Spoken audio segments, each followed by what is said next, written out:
de Apocalipsis. Yo me voy a postrar para pedir la dirección del Señor. Si usted quiere y puede acompañarme, por favor, hágalo conmigo.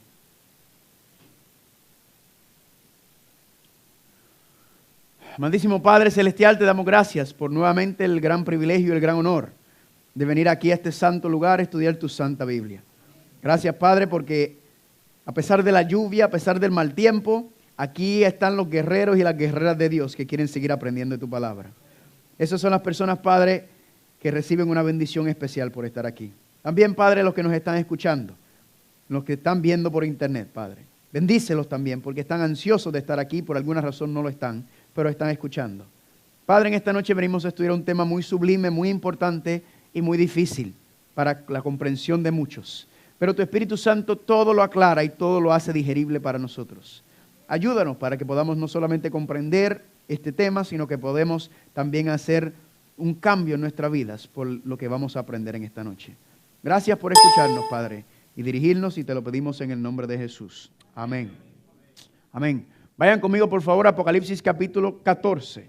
Apocalipsis capítulo 14, que como usted va a ver de ahora en adelante, son nuestros versículos claves, son los versículos que el fundamento de este seminario salen de Apocalipsis capítulo 14. Por favor, vayan conmigo y vamos a comenzar en el versículo 6. Apocalipsis capítulo 14, versículo 6, encontramos lo que le llamamos el último llamado de Dios, la última advertencia de Dios, la última amonestación de Dios a la tierra antes de acabar con ella. Porque, familia, como ya vimos, Dios le va a poner fin a este mundo. ¿Cuántos dicen amén? Dios va a acabar con este mundo, pero antes de terminar y acabar con este mundo, Dios tiene su mensaje final para que nadie se pierda. ¿Cuántos dicen amén? Gloria a Dios. Apocalipsis capítulo 14, versículo 6. ¿Cuántos están ahí ya? Dice aquí: y vi volar por el medio del cielo a otro ángel que tenía, ¿qué cosa? El evangelio eterno, para predicarlo a los moradores de Asia, para predicarlo a los moradores de Europa.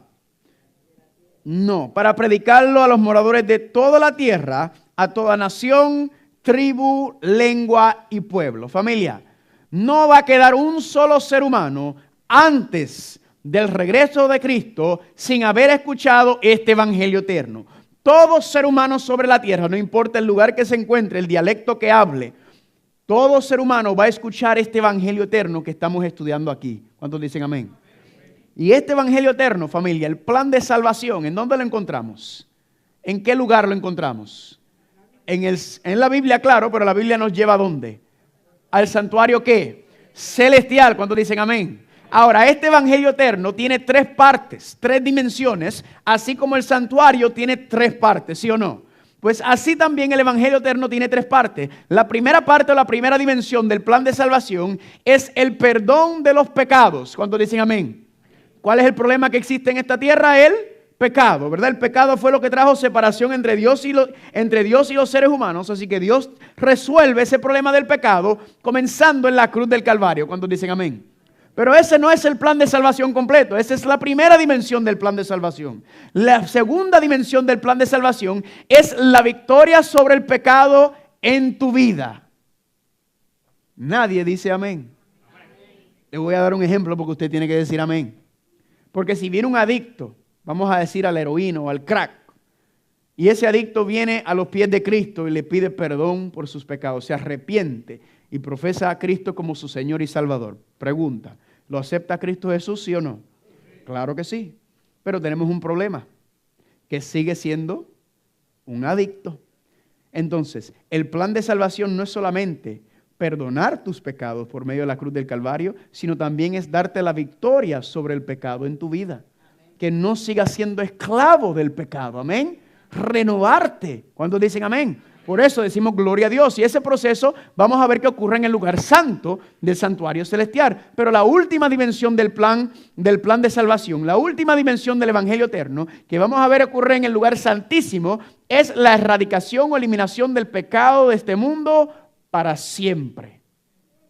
Alguna gente está contento con eso, gloria a Dios, amén. Cada paso de esa dimensión, familia, es el plan de restauración, de restaurar a Dios con la humanidad. ¿Cuántos dicen amén por eso?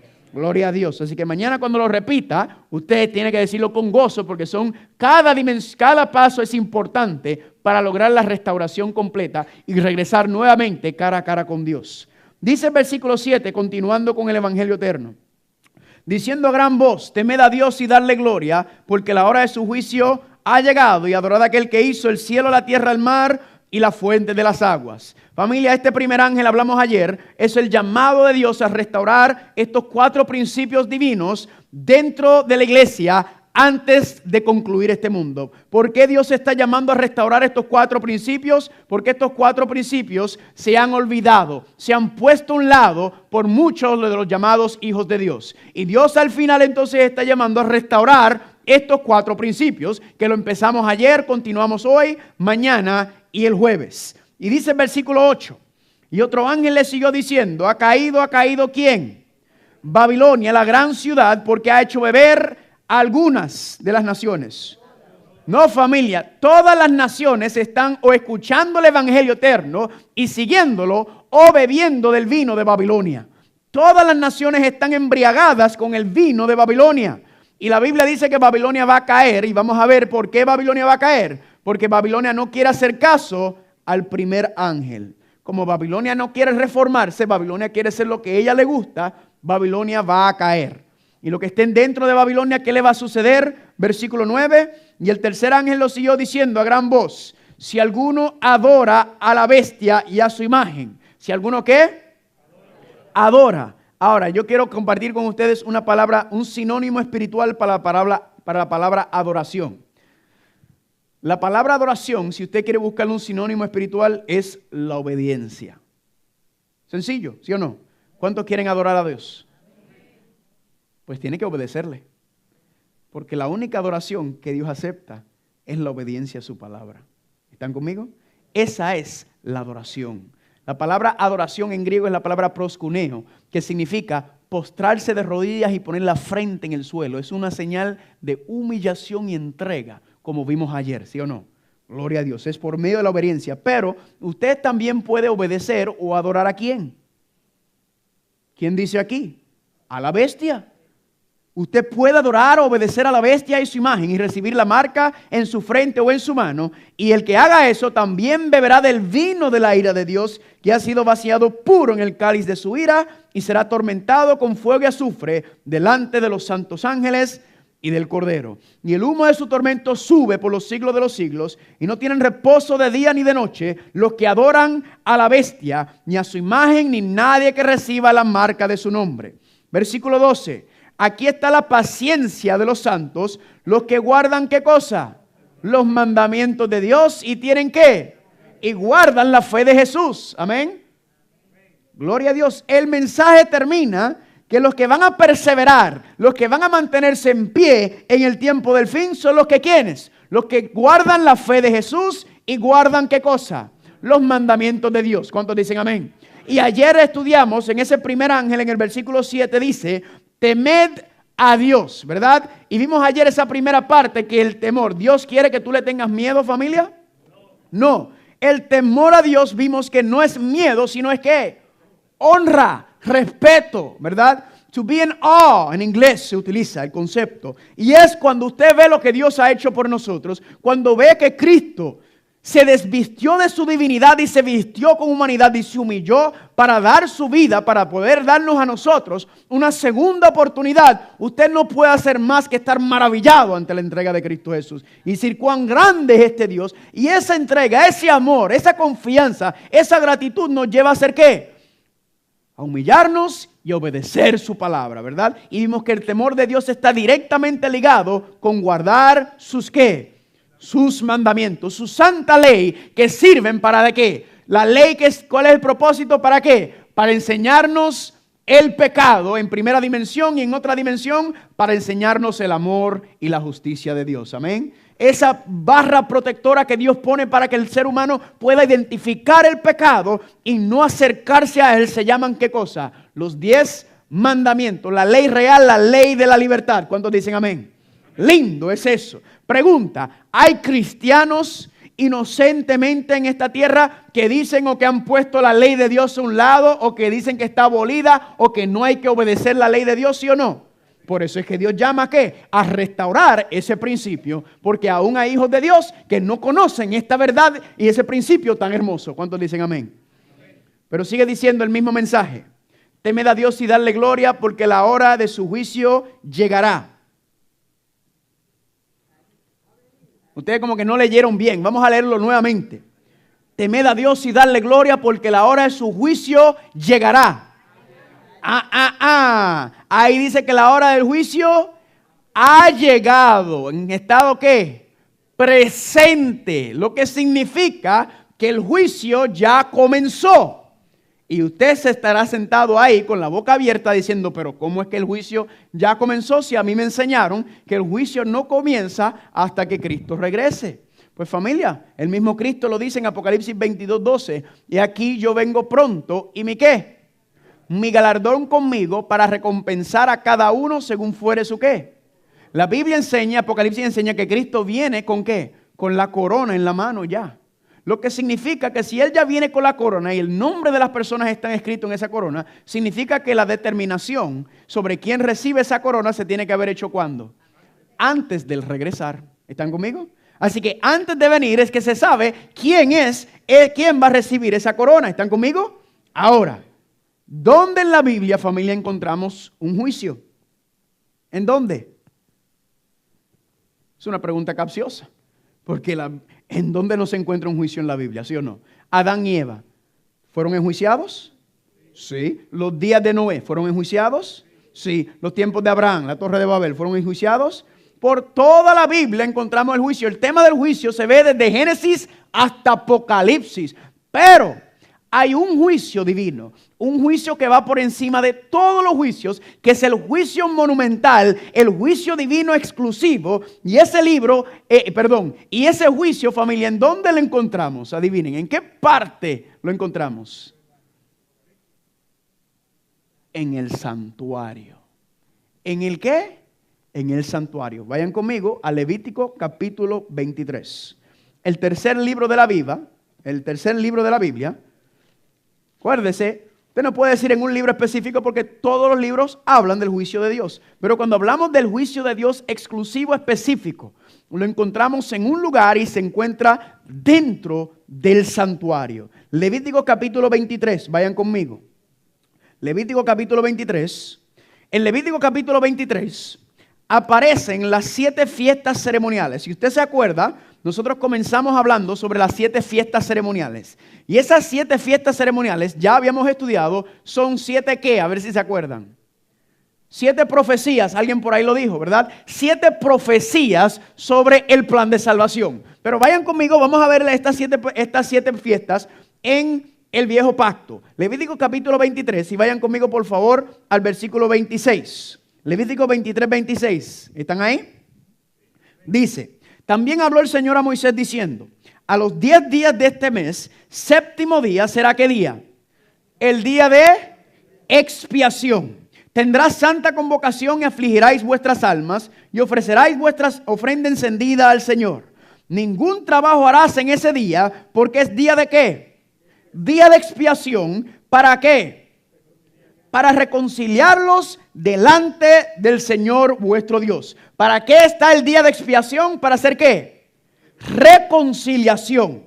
Porque toda persona que no se afligiere en ese mismo día será cortado de su pueblo, y cualquier persona que hiciere trabajo alguno en ese día, yo destruiré a tal persona de entre su pueblo. Aquí nos habla del gran día de expiación, del gran Yom Kippur, como se conoce. ¿Están conmigo?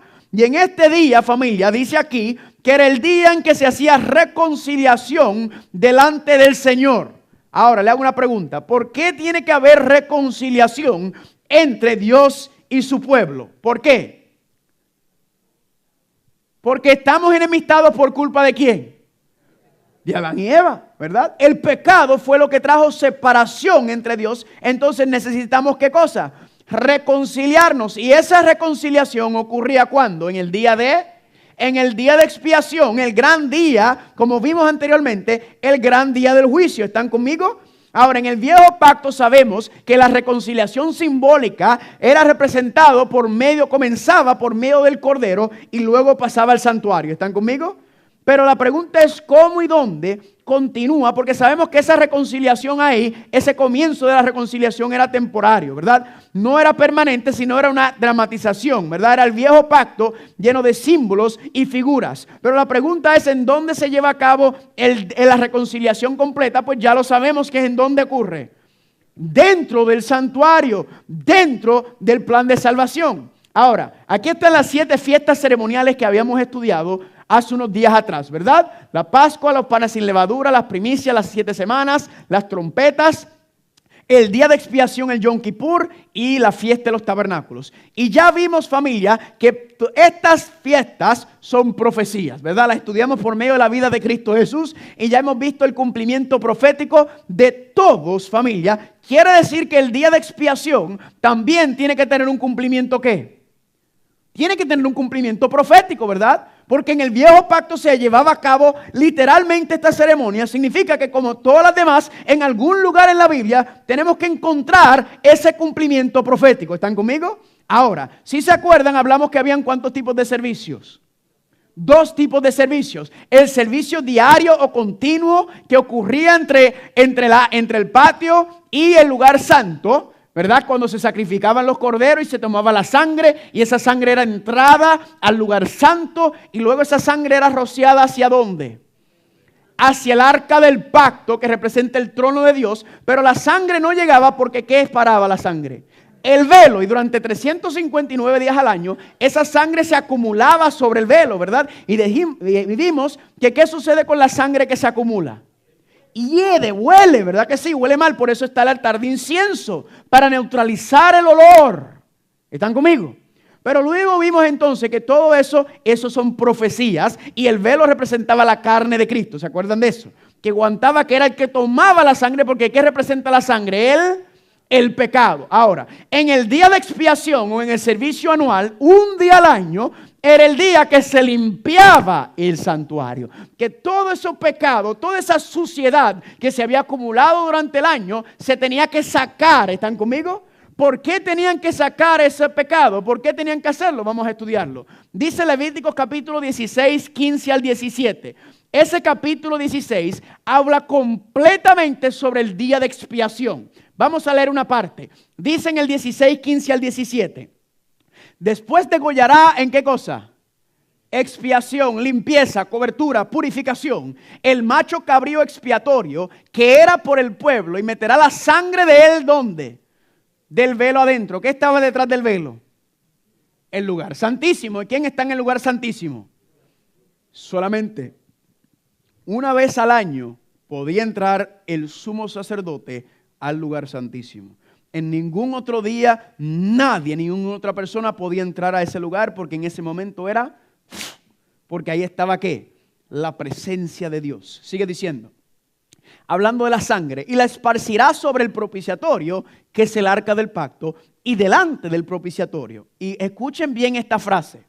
Así, ¿qué cosa? Purificará, ¿qué cosa? ¿Por qué había que purificar el santuario? Porque estaba sucio. ¿Están conmigo? El santuario estaba sucio y en el día de expiación se purificaba el santuario. La pregunta es, ¿por qué? ¿De qué estaba sucio? Estaba sucio ¿por qué cosa? Las inmundicias de los hijos de Israel, por sus rebeliones y por sus pecados. Y ningún hombre estará en el tabernáculo de la congregación cuando él, ¿quién es él? El sumo sacerdote en este contexto era Aarón, ¿verdad? El primer sumo sacerdote. Estará en el tabernáculo de la congregación cuando él entrara a hacer ¿qué cosa? Reconciliación en el santuario, hasta que él, el sumo sacerdote, salga y haya hecho la reconciliación por toda la congregación de Israel. ¿Están conmigo? ¿Cuántos entendemos esto? ¿Está muy claro? El santuario está sucio porque los pecados se han acumulado. Acuérdense que Dios le dice al pueblo, tráeme tus pecados, trae tus pecados a mí y yo me voy a encargar de ellos. Amén. Ese pecado que te iba a matar a ti, Dios dice, tráemelo a mí y yo me encargo de él. Tú vete y no peques más. Pero esa sangre, esos pecados había que sacarlo. Había que limpiar y purificar el santuario. Y dice aquí, Éxodo capítulo 28, versículos 29 y 30. Y llevará a Aarón, ¿quién es Aarón? El sumo sacerdote. Llevará los nombres de los hijos de Israel en el pectoral ¿del qué? Del juicio, sobre su corazón, cuando entre él, ¿en dónde?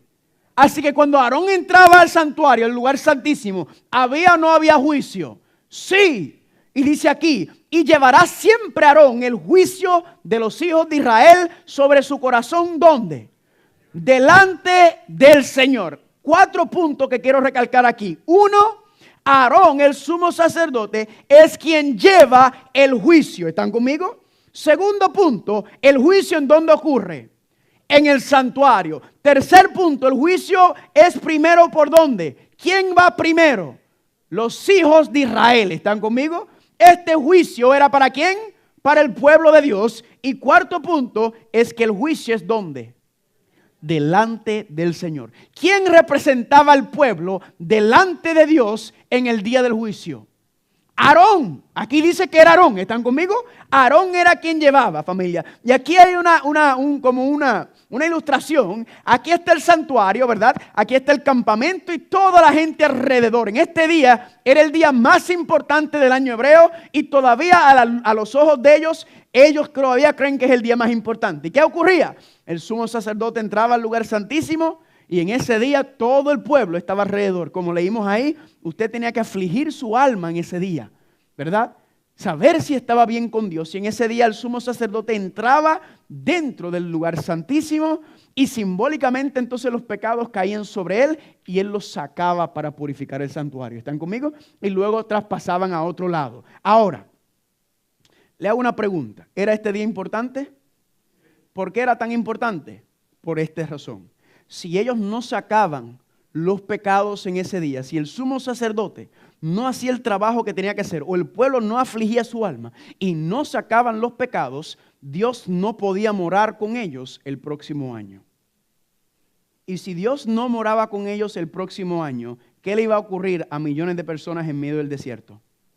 Se morían, porque Dios le daba maná, Dios le daba agua, Dios le daba todo lo que necesitaban. Si Dios se apartaba y no regresaba por ellos, no limpiar y no sacar el pecado de entre el pueblo, entre el santuario, Dios no podía morar con ellos. Y por eso es que conoce como el gran día de ¿qué? De la expiación. ¿Están conmigo? En ese día de la expiación, escúchenme bien, en el santuario terrenal, el sumo sacerdote terrenal entraba dentro del lugar santísimo a hacer ¿qué? A hacer una obra de juicio, una obra de reconciliación, de expiación entre Dios y ¿quién?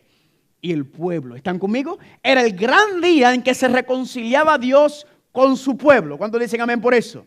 Ahora, como ya estudiamos esas 7 fiestas ceremoniales, esas 7 fiestas son profecías. Lo que significa, familia, que si ese día de expiación en el viejo pacto, en el santuario terrenal, se llevaba a cabo, significa que nosotros debemos poder encontrar el día de expiación y su cumplimiento ¿qué? Profético. Amén.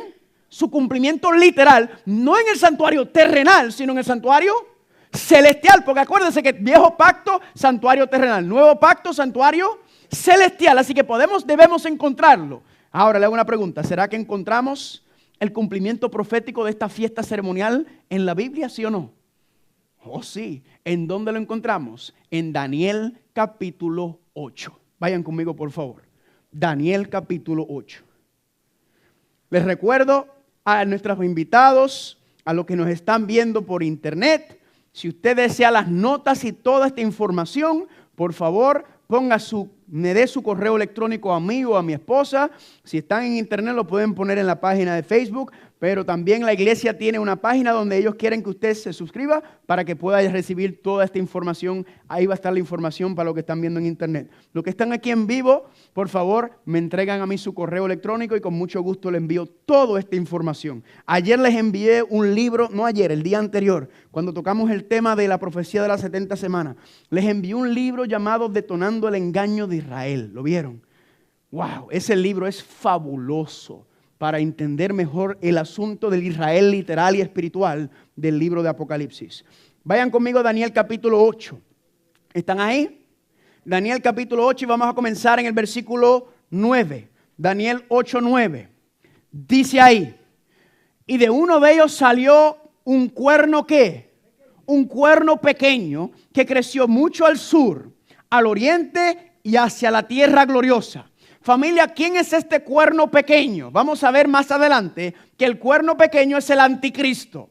El cuerno pequeño se levanta de la bestia. Y el cuerno pequeño, dice aquí, se engrandeció ¿hacia dónde? Hacia el sur, oriente y a la tierra gloriosa. Se expandió de manera horizontal. Pero miren lo que dice el versículo 10. Y se engrandeció ¿hasta dónde? Hasta el ejército del cielo. Así que también se engrandeció de manera vertical. O sea, no solamente quiere engrandecerse terrenalmente, sino también ¿cómo? Celestialmente. Se engrandeció hasta el ejército de los cielos y parte del ejército de las estrellas echó por tierra y las pisoteó. Aún se engrandeció ¿contra quién? ¿Contra quién? Contra el príncipe de los ejércitos. ¿Quién es el príncipe de los ejércitos? Jesús. Y por él, por el cuerno pequeño, fue quitado el continuo sacrificio y el lugar de su santuario fue echado por tierra. ¿En dónde encontramos el continuo sacrificio? ¿En el qué? En el santuario, lo que se hacía diariamente. Así que este cuerno pequeño estaba ¿qué? Pisoteando el sacrificio diario. Y el lugar de su santuario fue echado por tierra. Y a causa de la prevaricación, le fue entregado el ejército junto con el continuo sacrificio y echó por tierra la verdad e hizo cuanto quiso y ¿qué? Prosperó. Familia, este cuerno pequeño del que nos habla la Biblia no solamente está tomando prerrogativa terrenal porque dice que se expandió, sino también dice que se expandió hacia el cielo, ¿verdad? Y nos dice ahí que estaba pisoteando el continuo sacrificio, pisoteando el santuario de Dios. Le hago una pregunta. ¿En dónde simbólicamente, según esta visión, está el cuerno pequeño? Está dentro de la iglesia cristiana. Está dentro del santuario. ¿Están conmigo? ¿Por qué está dentro del santuario, familia? Porque dice ahí que se expandió hacia arriba y estaba dentro del santuario pisoteando el plan de salvación. ¿Están conmigo? Eso es lo que dice esto. Y miren lo que dice aquí en 2 Tesalonicenses capítulo 2, 3 y 4. Nadie os engañe en ninguna manera, porque no vendrá, hablando del regreso de Cristo, sin que antes venga la ¿qué? La apostasía. ¿Qué es apostasía? Apostasía es ¿qué? Rebelión dentro de la iglesia. Eso es apostasía. Sigue diciendo. Y se ha revelado el hombre de pecado, ¿el qué? El hijo de perdición. Solamente hay una persona en la Biblia que se le llama el hijo de perdición. ¿Quién es? Judas. Pregunta, ¿Judas estaba fuera de la iglesia o dentro de la iglesia? Dentro de la iglesia. Y era el más educado de todos los discípulos. La rebelión, familia, no viene de afuera de la iglesia, viene de adentro. El cual se opone y se levanta contra todo lo que se llama Dios o es objeto de ¿qué? ¿A quién es el único que adoramos? ¿Quién quiso recibir la adoración de Dios? El diablo. Y como él no pudo, ¿qué hace? Él trata de hacer del ser humano que no adoren a Dios, sino que adoren a él por medio de otro. Sigue diciendo, tanto que se sienta en el templo de Dios como Dios haciéndose pasar. Familia, la palabra anticristo no significa el que esté necesariamente en contra de Cristo. En griego la palabra anticristo significa el que se pone en el lugar de Cristo. El que se pone en el lugar de Dios. ¿Están conmigo? Y aquí estamos viendo este cuerno pequeño, simbólicamente hablando, dentro del santuario, pisoteando el plan de salvación. ¿Están conmigo, sí o no? Ahora, la pregunta es, ¿qué ocurrió o qué va a ocurrir? Sigamos leyendo. Versículo 13. Sigue diciendo, entonces oí un santo, un ángel, porque esto está Juan viendo la visión. Oí un santo que hablaba y otro de los santos preguntó a aquel que hablaba, ¿hasta cuándo durará la visión del continuo sacrificio y la prevaricación asoladora, entregando el santuario y el ejército para ser pisoteados? Daniel ve esta conversación entre dos ángeles y Daniel ve que un ángel le dice al otro ángel: ¿hasta cuándo va a permitir Dios que el cuerno pequeño, que el anticristo siga pisoteando el plan de salvación? ¿Hasta cuándo va a permitir Dios que este cuerno pequeño, que este anticristo siga haciendo lo que quiera con el plan de salvación? ¿Hasta cuándo? Y la pregunta quizá usted se está haciendo es: ¿quién es el anticristo? Pues no está para mí ni nadie decirle quién es el anticristo, amén. La Biblia es quien nos va a revelar quién es el anticristo. ¿Están conmigo? Usted no se deja llevar por mí, ni por el pastor, ni por nadie, ni ningún libro, ni internet. Aquí nosotros durante este seminario vamos a dejar que la Biblia nos explique esto, porque esto es un asunto muy delicado. ¿Están conmigo? ¿Cuántos dicen amén? No es lo que dice el internet ni lo que dice nadie. ¿Qué dice la palabra de Dios? El ser humano podrá tener sus propias creencias y sus propias ideas en cuanto a eso. Le digo la verdad, y se lo digo con amor, a mí no me importa lo que piense nadie. A mí lo que me importa es lo que dice Dios en su palabra. ¿Están conmigo? Más adelante vamos a dejar que la Biblia nos explique y vamos a ver inclusive, familia, que la Biblia da casi 70 características que identifican o señalan a la bestia, al anticristo. Tan y tan exacto esto que no quedará duda para nadie decir: yo creo que es Saddam Hussein, que si yo creo que es Barack Obama, que si es Donald Trump, que si es Francisco, que si es aquel, que si es el otro, que si es Mussolini, que si es Hitler. Nada de eso importa, lo que importa es lo que dice la Biblia. ¿Están conmigo? ¿Cuántos dicen amén? ¿Está bueno esto, sí o no? Y usted pensaba que la novela de las 7 estaba buena. No tiene nada con la Biblia. ¿Están conmigo? Ahora, Juan le preguntan. Juan ve la conversación y dice: ¿hasta cuándo Dios va a permitir que esto surja? ¿Hasta cuándo lo va a permitir? Pues familia, tenemos que seguir leyendo. ¿Están conmigo? Versículo 14. Y él dijo: ¿hasta cuándo? Hasta 2300 tardes y mañanas, y luego el santuario será ¿qué?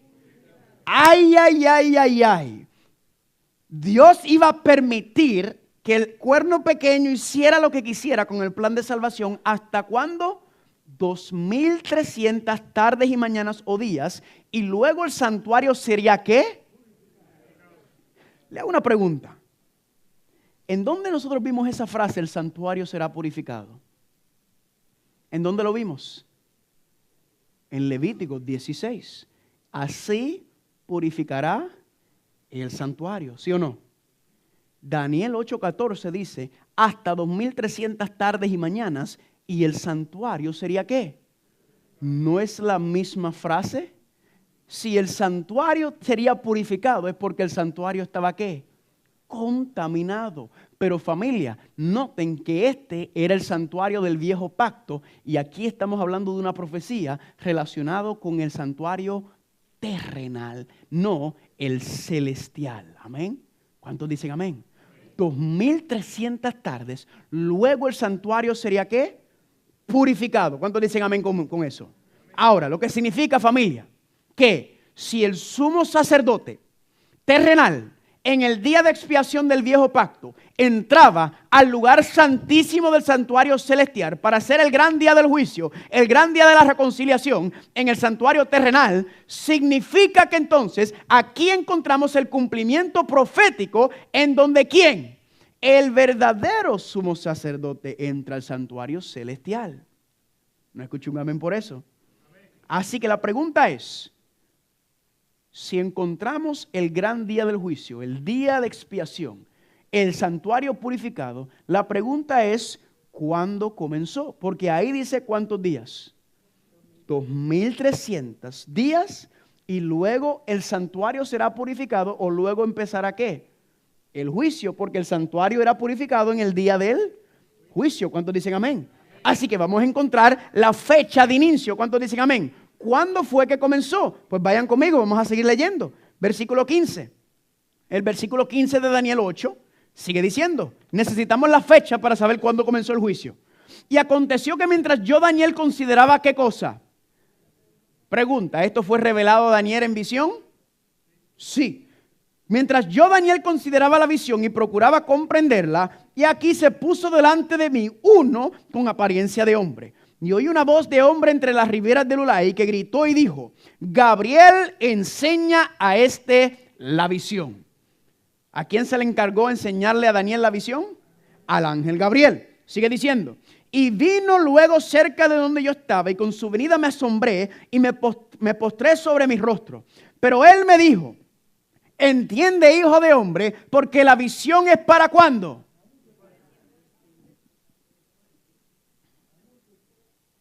¿Que la visión es para cuándo?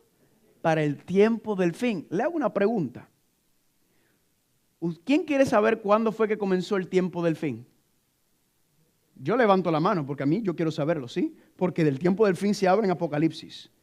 Aquí dice que la visión es para el tiempo del fin, lo que significa que esta profecía de los 2300 días, dice hasta los 2300 días y luego será el santuario purificado, significa que será el comienzo del tiempo del fin. ¿Cuántos dicen amén? En esta noche, usted y yo vamos a saber cuál es la fecha que comenzó el tiempo del fin. Vamos a seguir leyendo a ver si encontramos la fecha. Mientras él hablaba conmigo, caí dormido en tierra sobre mi rostro y él me tocó y me hizo estar en pie y dijo: he aquí yo te enseñaré lo que ha de venir al fin de la ira, porque esto es para ¿cuándo? El tiempo del fin. Ahora, el único problema es que tenemos un problema grande. ¿Por qué? Porque Daniel, familia, ¿cuándo comenzó esto? A Daniel no se le da la fecha de inicio. A Daniel no se le da la fecha de comienzo y vamos a ver por qué no se le da. Vayan conmigo al versículo 26. Miren lo que dice el versículo 26. La visión, ¿la qué? La visión de las tardes y mañanas que se ha referido es verdadera y tú guarda la visión porque es ¿para qué? Para muchos días. Y yo, Daniel, quedé quebrantado y estuve enfermo algunos días y cuando convalecí atendí los negocios del rey, pero estaba espantado a causa de ¿qué? De la visión y no la entendía. Pregunta, ¿Daniel comprendió la visión? No, no la entendió y no solamente no la entendió, sino que quedó espantado. Tan y tan espantado es que por poco se muere Daniel. Y Gabriel cuando lo ve, el ángel Gabriel cuando ve que Daniel no puede aguantar la información y la visión que recibe, Gabriel dice: yo le voy a dar un descanso a este muchacho, porque si le sigo diciendo el asunto de la visión, se me va a morir, porque se enfermó. Estuvo enfermo, espantado por lo que estaba viendo. Daniel no comprendió nada. Entonces Gabriel, ¿qué hace? Le voy a dar un descansito al muchacho, pero voy a regresar, porque Daniel, le pregunto, ¿terminó de darle la visión? No, no le dio la fecha de inicio. Así que Gabriel, ¿qué hace? Le da un descanso y adivinen qué, regresa 11 años después. ¿Le dio un descanso de cuánto tiempo? 11 años después regresó para explicarle la visión porque no terminó. ¿Por qué no terminó? Porque el muchacho pues, le dio un patatú, por poco se le muere ahí, ¿sí o no? Como decimos en buen español. Vayan conmigo, por favor, a los 11 años después, cuando regresa Gabriel. Daniel capítulo 9. Daniel capítulo 9 ocurre 11 años después. Y ya nosotros habíamos estudiado parte de Daniel capítulo 9, pero miren lo que dice en el versículo 20. Versículo 20, ¿están ahí? Aún estaba hablando y orando y confesando mi pecado y el pecado de mi pueblo Israel y derramando mi ruego delante del Señor mi Dios por el monte santo de mi Dios. Aún estaba hablando en oración cuando ¿quién volvió? El varón Gabriel, a quien había visto ¿en dónde? En la visión del principio. ¿Qué visión? La visión de Daniel capítulo 8, ¿verdad? Porque él no terminó de darle la visión. Entonces Gabriel regresa y Daniel ¿qué dice? Mira, regresó Gabriel, el que me habló sobre la visión que había visto del cuerno pequeño. Volando con presteza vino a mí como la hora del sacrificio de la tarde. Y me hizo entender y habló conmigo diciendo: Daniel, ahora he salido para darte sabiduría y entendimiento. Al principio de tu ruego fue dada la orden y yo he venido a enseñártela porque tú eres muy ¿qué? Entiende pues la orden y entiende la gloria a Dios. Gabriel regresa y ya sabemos lo que pasó en el 9 porque lo estudiamos con la profecía de las 70 semanas, ¿verdad? Daniel hizo una oración porque el pueblo estaba más impío que nunca y más acostumbrado a Babilonia y ellos tenían que salir de Babilonia. Y Dios le da la orden, pero ¿qué le dice aquí? Entiende pues la orden, que fue la de salir de Jerusalén, la de salir de Babilonia, y entiende la visión. ¿Cuántos dicen amén? Así que, ¿qué va a hacer Dios ahora? Dios le va, como quien dice, matar dos pájaros con un tiro. Le va a dar el comienzo de la fecha de la visión de Daniel capítulo 8 y a la misma vez le va a hablar de ¿qué? de la orden para restaurar y restablecer a Jerusalén según las profecías. ¿Cuántos dicen amén? Y por eso dice en el versículo 24, miren lo que dice: 70 semanas están determinadas sobre tu pueblo y sobre tu santa ciudad para terminar la prevaricación, poner fin al pecado, expiar la iniquidad, traer la justicia perdurable, sellar la visión y la profecía y ungir al santo de los santos. Y sabe pues y entiende que desde la salida de la orden para restaurar y edificar a Jerusalén hasta el Mesías príncipe habrá 7 semanas y 62 semanas, y se volverá a edificar la plaza y el muro en tiempos que... Ya esa profecía la estudiamos hace 2 noches atrás y ya vimos el cumplimiento profético de eso. Pero si notan ahí dice que en la misma visión, en la misma profecía le iba a enviar tanto la orden para restaurar y edificar a Jerusalén como la visión del cuerno pequeño de Daniel capítulo 8. Y miren lo que dice aquí. Daniel 9:24 dice: 70 semanas están ¿qué? Determinadas. La palabra determinadas es la palabra hebrea katak, y la palabra hebrea katak significa cortadas de. Las 70 semanas entonces están cortadas de, y la pregunta es, ¿cortadas de qué? Pues familia, las 70 semanas, si la visión y la orden van juntas, entonces las 70 semanas están cortadas de qué? De los 2300 días. Los 70 semanas son parte de los 2300 días. ¿Están conmigo? Viene junto Gabriel a explicarle ambos elementos de la misma profecía. ¿Cuántos dicen amén por eso? ¿Están conmigo? ¿Sí o no? Ahora, la primera pregunta que usted se tiene que hacer es, muy bien, entonces, ¿cuándo fue que comenzaron las 70 semanas? ¿Por qué qué? Porque Dios le da la misma fecha de partida a ambas profecías. Pues familia, ya nosotros sabemos que estudiamos la profecía de las 70 semanas. ¿Y cuándo fue que se decretó, se dio la orden para restaurar o edificar a Jerusalén? ¿En qué año? En el 457 antes de Cristo, como estudiamos hace 2 noches atrás. Y esa profecía de las 70 semanas, o los 490 años, ¿terminó en qué año?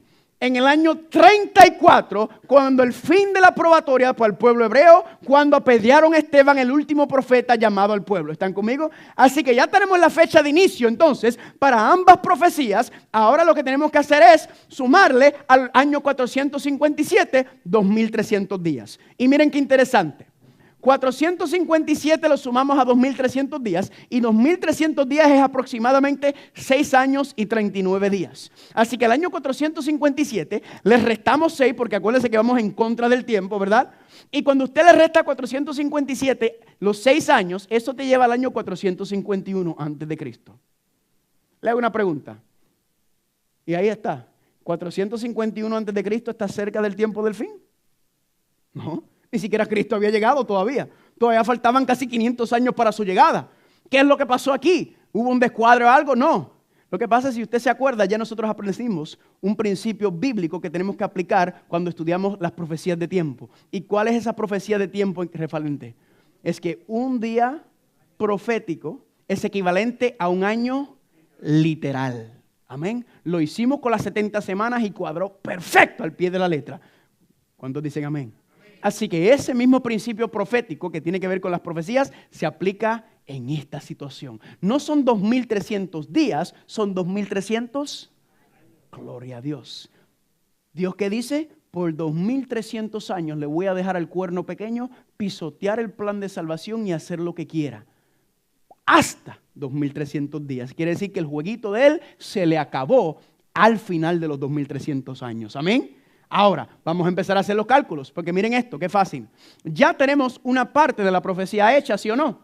¿Sí? Porque si ya estudiamos la primera parte de la profecía, que son los 70 semanas de los 2300 días, o en otras palabras, 490 años, lo que tenemos que hacer entonces es restarle, ¿qué cosa?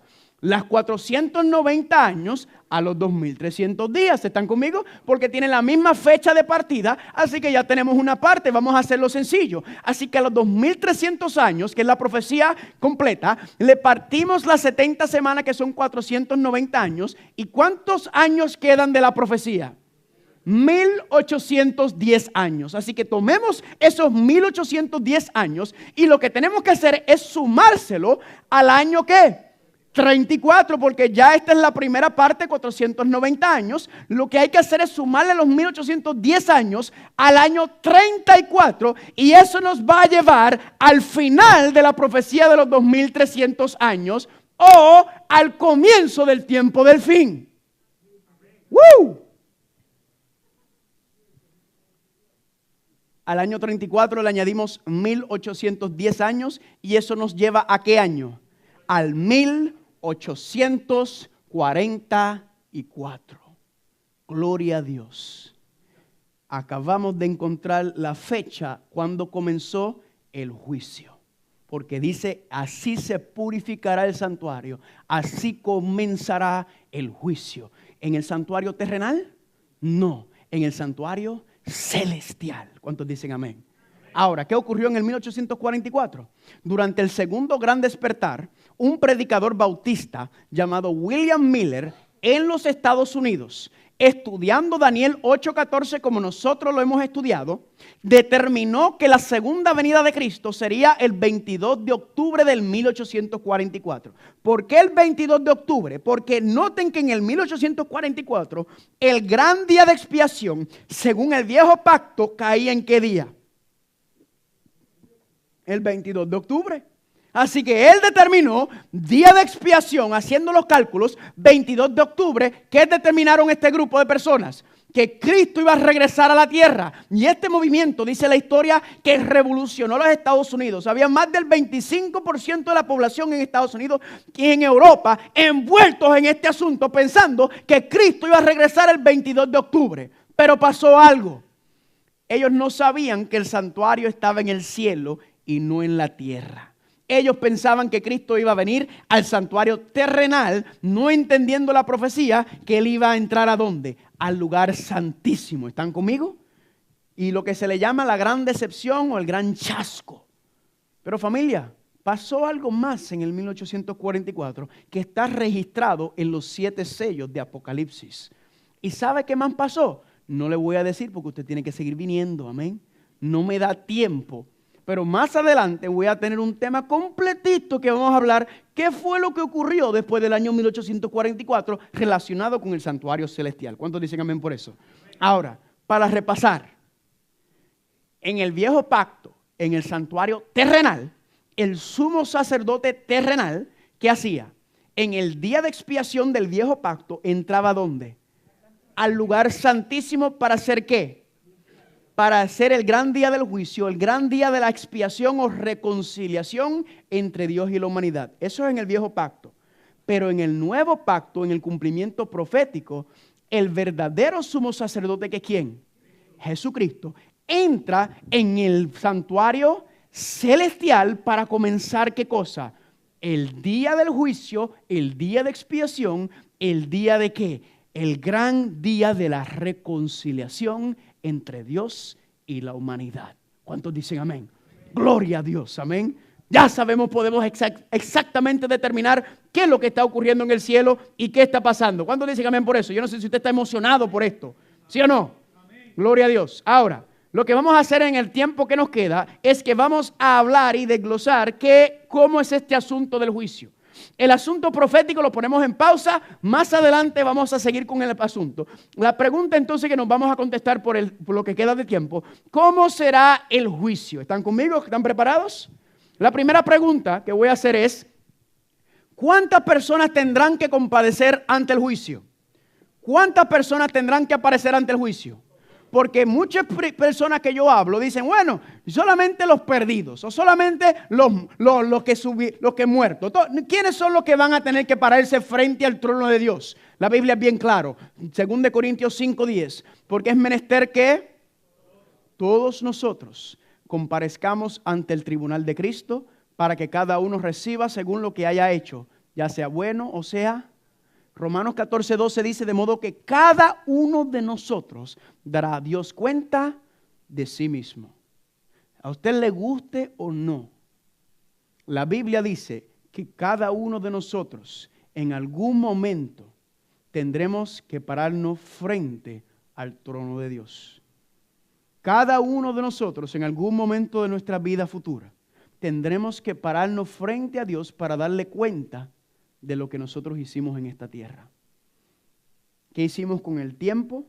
¿Qué hicimos con los talentos? ¿Qué hicimos con los recursos? ¿Qué hicimos con los hijos y las hijas que Dios nos dio? Se nos va a pedir cuenta. Cada persona tendrá que dar cuenta ante Dios. De momento no se están riendo. La próxima pregunta, para hacerla más interesante. ¿Dónde será el juicio? ¿Dónde será el juicio? Bueno, ya sabemos que el día del juicio se llevará a cabo en el santuario. Pregunta, ¿se puede llevar a cabo este juicio en el santuario terrenal? No, porque el santuario terrenal está tumbado y de hecho los musulmanes son los que tienen el poder ahí. Entonces, ¿en qué santuario será llevado a cabo este juicio? Vayan conmigo a Daniel capítulo 7. Daniel capítulo 7. Para que no digan que yo se lo cuento, porque aquí no es lo que yo digo, ni lo que yo creo, ni lo que a mí me gusta, ni lo que me enseñaron. Aquí es lo que yo puedo probar con la Biblia. Amén. Daniel capítulo 7, versículo 9. Miren qué fascinante esta escena. Daniel 7, 9 dice. ¿Llegaron? Dice ahí, estuve mirando hasta que fueron puestos, ¿qué cosa? Tronos. ¿Y se sentó quién? Un anciano de días, cuyo vestido era blanco como la nieve, y el pelo de su cabeza lana limpia, y su trono llama de fuego, y las ruedas del mismo fuego, ¿qué? Fuego ardiente. Estos versículos que están aquí, yo les expliqué que yo tengo un tema que se llama la ascensión de Cristo y los 7 sellos de Apocalipsis, que aquí por ser de 2 semanas no me dio tiempo presentarlo, pero les envié el estudio. Amén. Y aquí está desglosado estos versículos que están aquí, un poquito más detallado. Pero miren lo que dice aquí. Dice que el trono tiene ¿qué? Ruedas, ¿sí o no? Lo que significa que si el trono tiene ruedas es que el trono se mueve. El trono de Dios se mueve. Y si usted lee Apocalipsis, empezando desde el 1, usted se va a dar cuenta que el trono a principio está en el lugar santo. Pero luego el trono de Dios se mueve ¿a dónde? Al lugar santísimo. ¿En qué año se movió hacia el lugar santísimo? En el 1844. Sigue diciendo. Un río de fuego procedía y salía de delante de él. Millares de millares le servían y millones de millones asistían delante de él.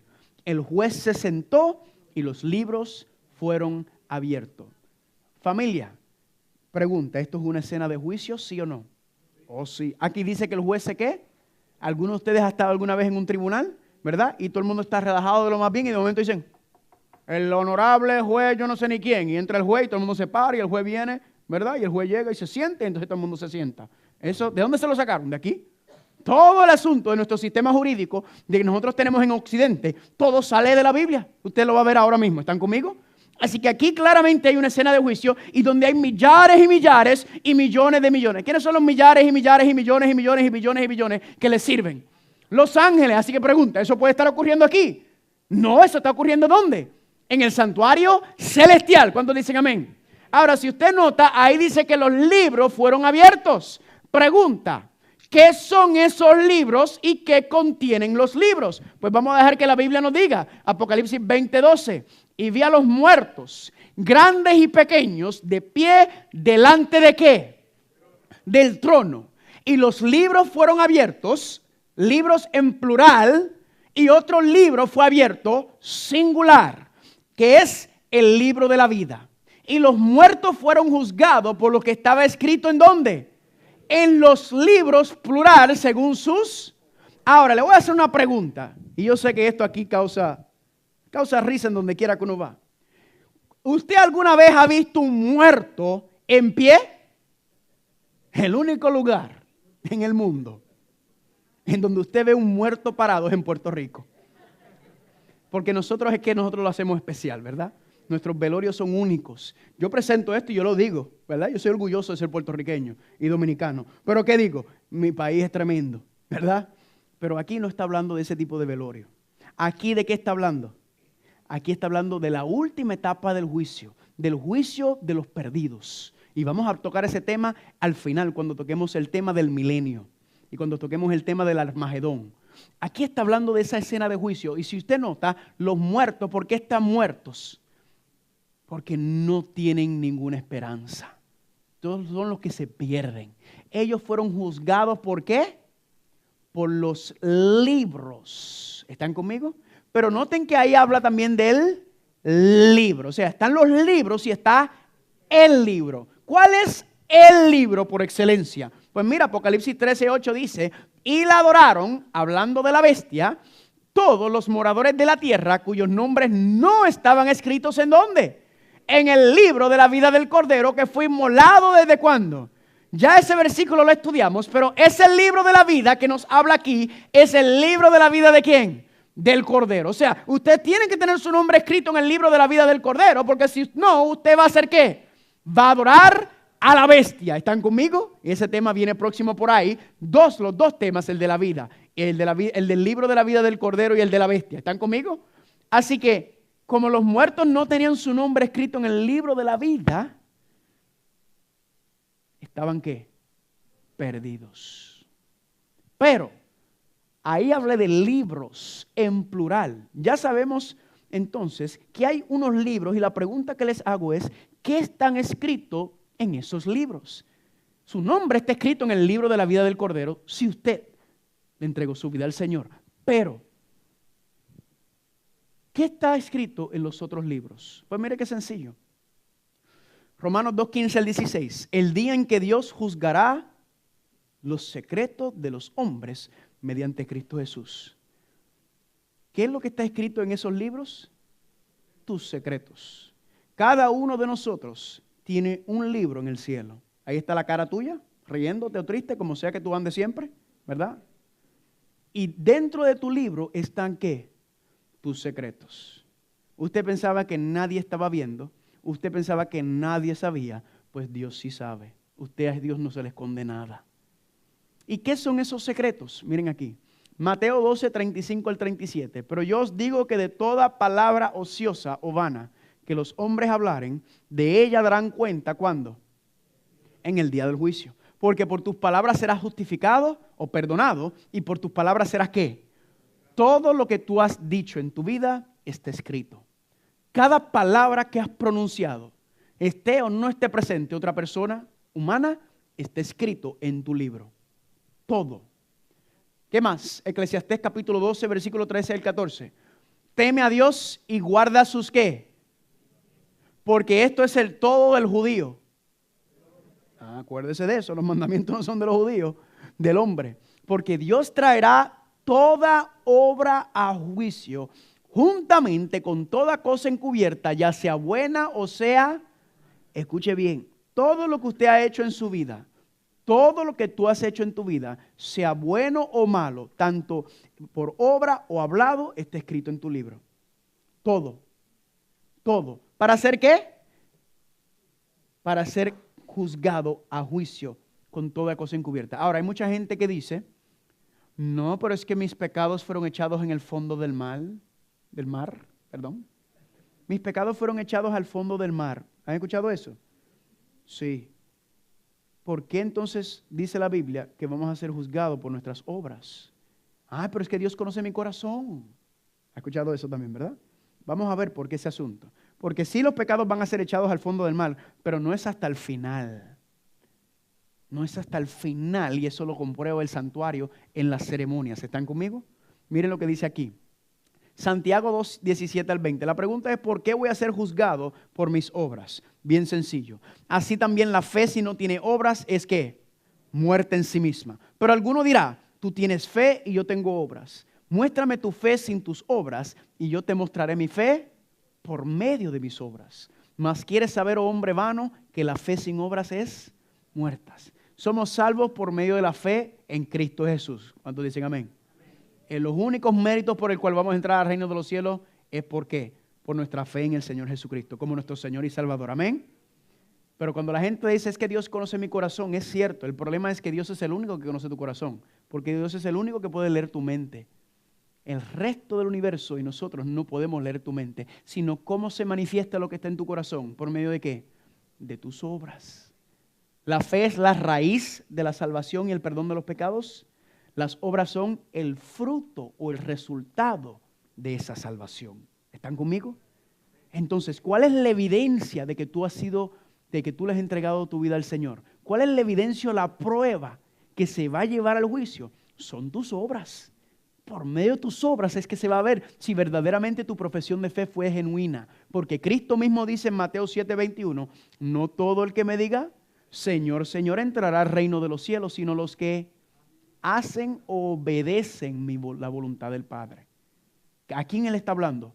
A los que dicen ser cristianos. Él dice, porque tú lo grites, porque tengas la Biblia debajo del brazo, porque tú digas, no importa. Se ve si tú verdaderamente eres un hijo o hija de Dios por medio de tus obras. ¿Están conmigo?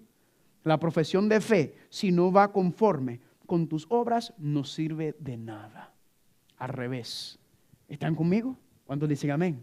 Ay, porque hay una investigación en los juicios. ¿No hay una investigación, sí o no? Sí. ¿Y qué se investiga? La evidencia, los testigos, ¿sí o no? Pues todo juicio tiene una naturaleza investigador. Ahora la pregunta es, ¿quién es el juez, los testigos, el abogado defensor y el acusador?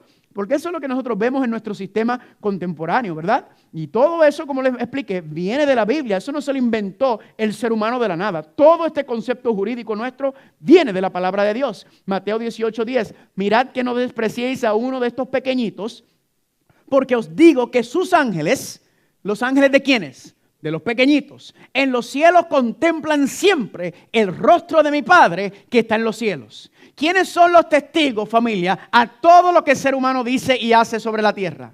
Los ángeles. Cada uno de nosotros, usted no está exento de esto, tiene un ángel asignado. Y ese ángel está contigo todo el día. ¿Y ese ángel qué está haciendo? Apuntando todo lo que tú dices y haces. Ellos son los testigos. ¿Y ellos qué hacen? Cuando usted se acuesta, el ángel, ya vimos que el ángel es lo más rápido que existe, suben al cielo a dar ¿qué? A dar cuentas allá arriba. Pero regresan. ¿Por qué? Porque a nosotros nos gusta a veces levantarnos por la noche y estar haciendo pocas vergüenzas. Y los ángeles regresan para apuntarnos todo eso. No se crea que usted engaña a Dios. ¿Está conmigo?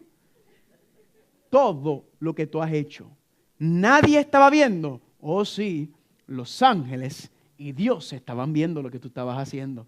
Y tendrás que dar cuenta de eso en algún día.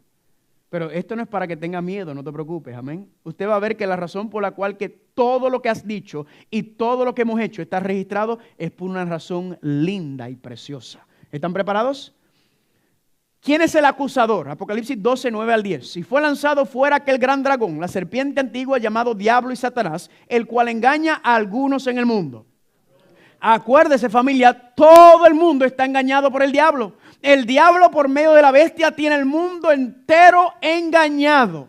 Y sigue diciendo, porque el acusador de nuestros hermanos ha sido derribado, el cual los acusaba delante de nuestro Dios, ¿cómo? Día y noche. ¿Quién es el que está acusando a la raza humana? El diablo. El diablo es el que acusa a la raza humana. Él es el que está llevando a cabo la acusación. Miren estos seres humanos. Mira cómo viven. Mira cómo están en el mundo. Se maltratan, se abusan, se matan, se violan. Son injustos con cada uno. Se abusan físicamente, sexualmente. Mira la porquería de mundo esta. Miren estos seres humanos. Qué desastre tienen ahí. ¿Cómo van a dejar que estos seres humanos entren al reino de los cielos y mira cómo viven allá abajo? Esa es la acusación del diablo tiene contra cada uno de nosotros. Mira cómo mienten, mira cómo se roban, míralos cómo son. Terrible lo que es esto. Ese es el acusador. Ahora la pregunta es, ¿quién es el juez? Juan 5:22, porque el Padre a nadie juzga, sino que todo el juicio encomendó ¿a quién? En Daniel 9, interesantemente, esa escena cuando habla del anciano de días, se está refiriendo a Dios Padre.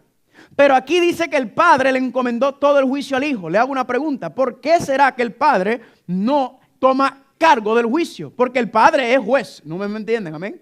Daniel 9, 7, prueba que el Padre es juez. ¿Pero qué hace el Padre? El Padre le dice, Hijo, aquí te lo dejo encargado todo a ti. Dos razones muy simples por el cual.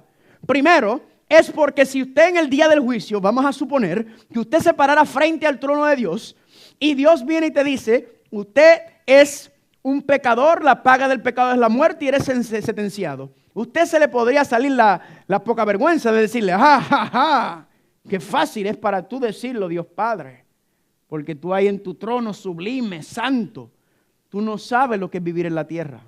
Tú no sabes lo que es pasar por las tentaciones. Tú no sabes lo que es ser un ser humano. Tú no sabes lo que es nacer en pecado con esta carne. Eso se lo podemos decir al Padre, ¿sí o no? Sí. Pero al Hijo no se lo podemos decir. Porque Jesús, ¿qué va a decir? No, espérate un momento. Yo sé exactamente lo que es ser un ser humano. Y yo no solamente fui tentado, yo fui tentado más que ningún ser humano jamás sobre la tierra. Nadie pasó por las tentaciones como Jesucristo pasó. ¿Están conmigo? Y número 2, porque como el carácter de Dios se había difamado, entonces Dios se pone a un lado para ser imparcial en tanto el juicio y se lo entregó a su Hijo, que está representando a la humanidad. Amén. Qué lindo es esto. Amén. El Padre dice, para que no digan que yo estoy, ahí tienes, hijo, encárgate tú para que no digan que yo interferí de alguna manera. ¿Cuántos dicen amén? Ahora, ¿quién es el abogado? Porque así como hay acusador, también hay un abogado defensor. La Biblia también nos explica. Primera de Juan capítulo 2, versículo 1. Hijitos míos, estas cosas os escribo para que no peque. Si alguno hubiere pecado, ¿qué tenemos? Abogado tenemos para con el Padre, ¿a quién? A Jesucristo el justo. ¿Cuántos dicen amén? Familia, Jesús es el abogado defensor. Lo que significa esto, si usted tiene a Cristo de su lado, que es el juez y el abogado, usted tiene el caso gano. Gloria a Dios. Amén. Él es tanto el abogado como el juez. Pregunta, ¿será que hay otra persona que pueda interceder por el ser humano? ¿Será que hay otra persona que puede mediar por el ser humano delante del trono celestial, delante de Dios? Dice aquí 1 Timoteo 2:5, porque hay un solo Dios y un solo intercesor, un solo mediador entre Dios y los hombres, que es ¿quién? Jesucristo es el único. Jesucristo es el único que está frente a la presencia del Padre, que puede representar a la humanidad frente a la divinidad. Más nadie puede interceder por un ser humano. Cristo es el único, según la palabra de Dios. ¿Cuántos dicen amén por eso? Ahora, ¿por qué código o norma seremos juzgados? Porque cuando usted va a un tribunal, hay un código para juzgar a cada uno, ¿sí o no? ¿Verdad? Código civil, ¿qué es? Miren Santiago 2, 8 al 10. Si en verdad cumples la ley real, ¿qué será la ley real? Conforme a la Escritura, amarás a tu prójimo como a ti. Le hago una pregunta. ¿Dónde se habla de amar a tu prójimo como a ti mismo? Los 10 mandamientos. ¿Cuál tabla? La segunda tabla. Bien haces, pero si haces acepción de persona, ¿cometes qué? Porque la transgresión de la ley es pecado. Y sois convictos, ¿por qué? Por la ley como transgresor. ¿Cuántos dicen amén? ¿Qué ley? Por si usted todavía le queda duda de qué ley está hablando. Porque cualquiera que guardare toda la ley, pero ofendiera en un punto, se hace culpable de todos. Porque el que dijo no cometerás adulterio, también dijo no matarás. Ahora bien, si no cometes adulterio, pero matas, ya te has hecho transgresor de la ley. Así hablad y así haced, como los que habéis de ser juzgados por la ley de la libertad. ¿Cuál será el código por el cual cada ser humano será juzgado? Por los 10 mandamientos. La ley de la libertad. ¿La libertad de qué? Del pecado. Amén. La ley nos enseña cómo podemos ser libres del pecado. Ahora, mucha gente agarra esta oración aquí, porque cualquiera que guardare toda la ley, pero ofendiera en un punto, se hace culpable de todos. Hay personas que agarran esa oración y dicen, vistes, como yo no puedo guardar la ley, entonces quiere decir que yo no puedo ser ofendido porque yo no puedo guardar los mandamientos. Así que ¿de qué vale tratar de guardar los mandamientos si no lo puedo hacer? Porque ya lo violé todo. ¿Has escuchado gente que han dicho eso? Eso no es lo que está diciendo Santiago ahí. ¿Qué es lo que está diciendo ahí cuando él dice que guardare toda la ley pero ofendiera en un punto se hace culpable de todos? Bien sencillo. Si yo vengo ante un tribunal aquí en Puerto Rico y viene el juez y me llama y me dicen, Carlos Muñoz Acosta, tú eres acusado de asesinato en primer grado. Y yo vengo y le digo al juez, señor juez, es cierto la acusación que se me trae de que yo cometí asesinato. Pero juez, yo no he mentido, yo no he robado, yo no he codiciado, yo no he adulterado, yo no he tenido falsos ídolos, yo no he tenido otros dioses. ¿Qué me va a decir el juez? Carlos, yo no sé qué tú haces aquí, tú eres un santo. Chacho, vete para tu casa. Yo no sabía que todas esas otras cosas tú no las hacías. No, vete. Pregunta, ¿eso es lo que el juez me va a decir?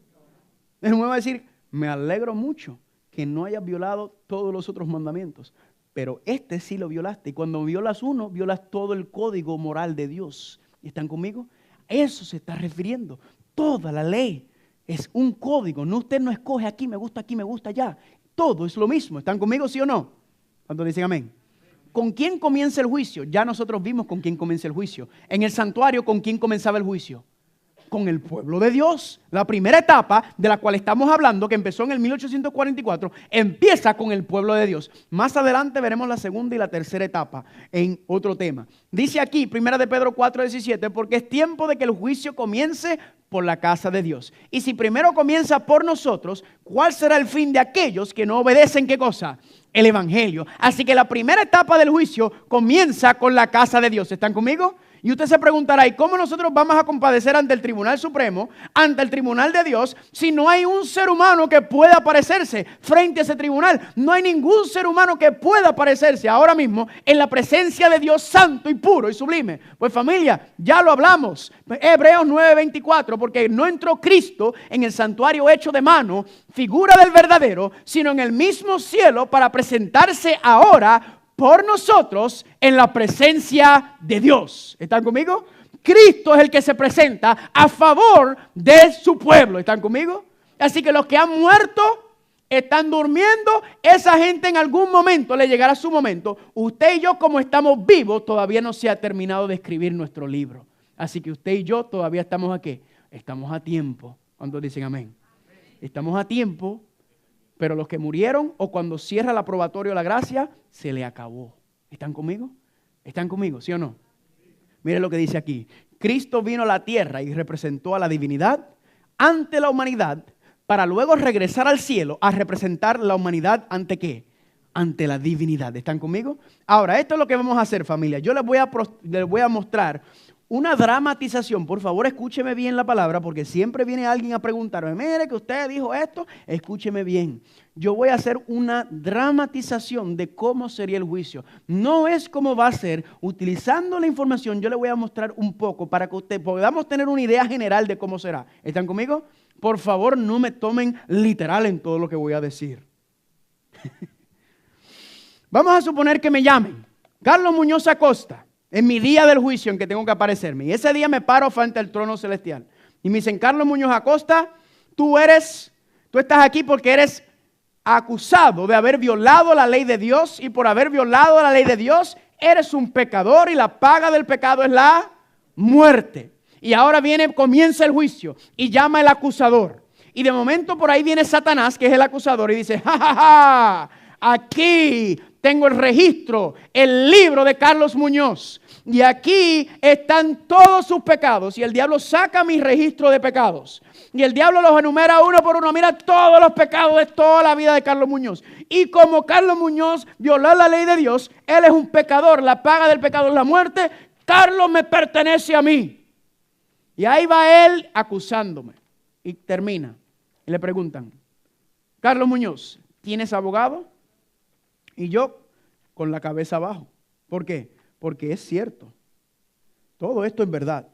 Yo soy un pecador. Y aquí está registrado todos mis pecados. Yo no puedo decir nada. Pero me llaman. Me dicen, Carlos, ¿tú tienes un abogado defensor? Y en ese momento se levanta Jesucristo. Y se para al lado mío y me echa la manita encima como está ahí, ¿verdad? Tranquilo, papá.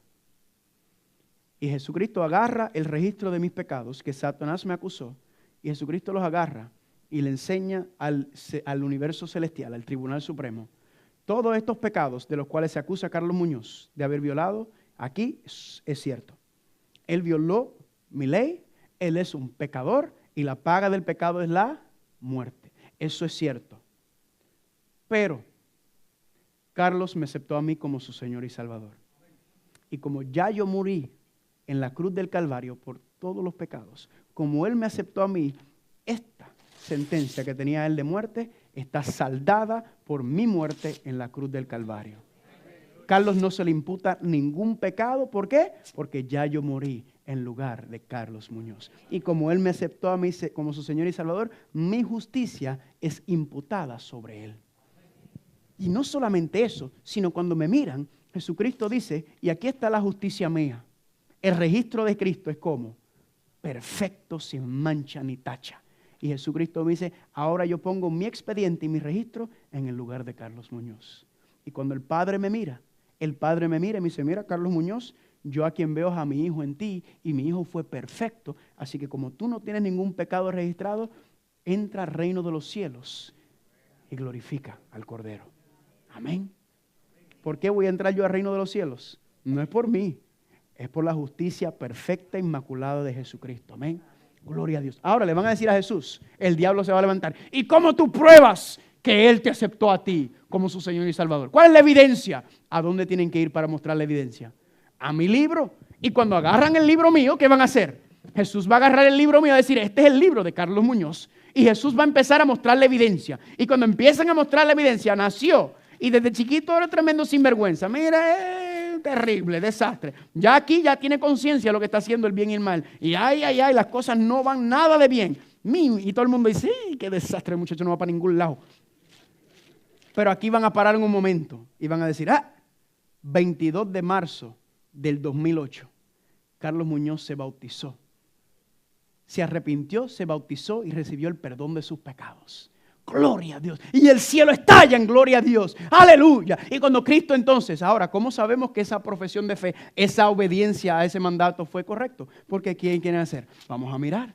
Ahí va bien, mira, está ahí. Ay, qué tremendo pecado cometió en ese día. Desastre, todo el mundo. Olvídate, échalo para afuera, que eso no va para ningún lado. Y cuando todo el mundo dice, de momento Jesucristo dice, espérense. Y cuando pasa la página, se arrepintió. Gloria a Dios. ¿Cayó? Claro que sí. ¿Tuvo sus tropiezos? Claro que sí, pero se volvió a levantar en el nombre de Jesús. Y siguió caminando y siguió viendo. ¿Por qué es que en mi libro está escrito todo lo que yo he hecho? Porque se va a ver en mi vida un cambio. Se va a ver en mi vida una transformación. Que yo fui de pecador, de lo más bajo, de lo más sucio, a ser restaurado y transformado por el poder del Espíritu Santo. Y se va a ver en mi vida que empecé a estudiar, que empecé a orar, que venía a la iglesia, que venía los miércoles, que venía a la campaña, que venía y estudiaba, que estaba participando en la escuela, que venía. Se va a ver en mi vida un cambio, una transformación. Ministrando y sirviendo, ¿están conmigo? Y esa va a ser la evidencia. Dicen, aquí está la evidencia. Este hombre empezó como un desastre, pero mira cómo lo transformó el Espíritu Santo y mira lo que Dios hizo con este hombre. Ese hombre va para el reino de los cielos. Gloria a Dios. El problema va a ser cuando llamen mi nombre y me presente frente al Tribunal Supremo y me pregunten, ¿y tú tienes abogado defensor? Y que yo nunca haya aceptado a Jesucristo como mi Señor y Salvador. Yo le voy a decir, no tengo. Entonces me va a decir, lamentamos decirte que si tú no tienes a alguien que está en tu lugar, que te defiende, tú tienes que pagar por tus pecados. Y la paga del pecado es la muerte, sentenciando y condenado. Amén. Familia, cada uno de nosotros todavía tiene su libro abierto. Tu libro no ha sido cerrado porque está vivo aquí. Amén.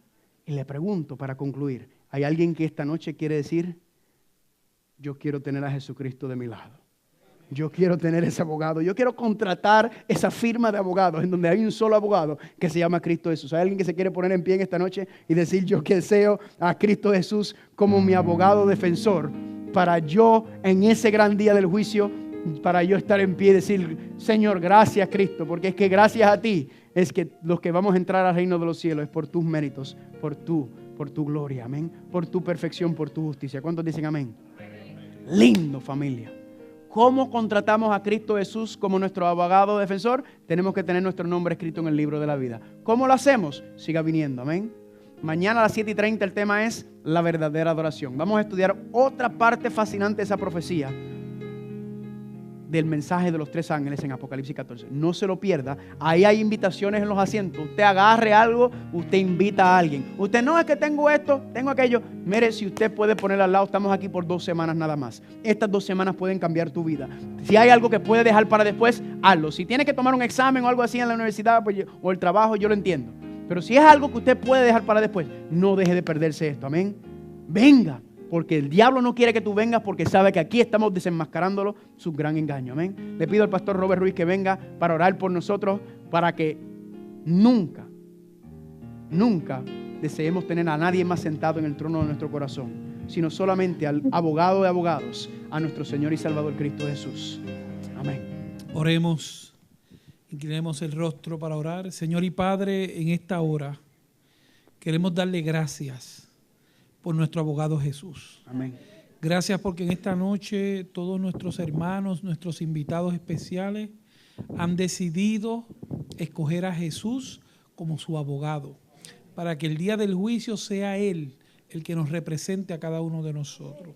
Por lo tanto, en esta noche queremos pedirle que perdone nuestras faltas, nuestros errores, nuestras debilidades, y que el Espíritu Santo siga trabajando en nuestros corazones para que cada día seamos mejores personas, mejores cristianos, y que el carácter de Cristo se pueda reproducir en nosotros.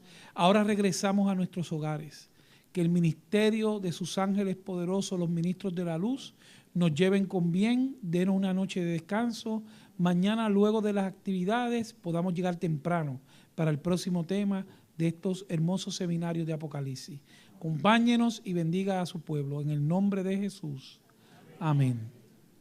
Les esperamos mañana, pueden tomar asiento, nuestras diaconisas van a darle la salida. Recuerden que mañana empezamos 7:15 con el servicio de canto, cápsula de salud.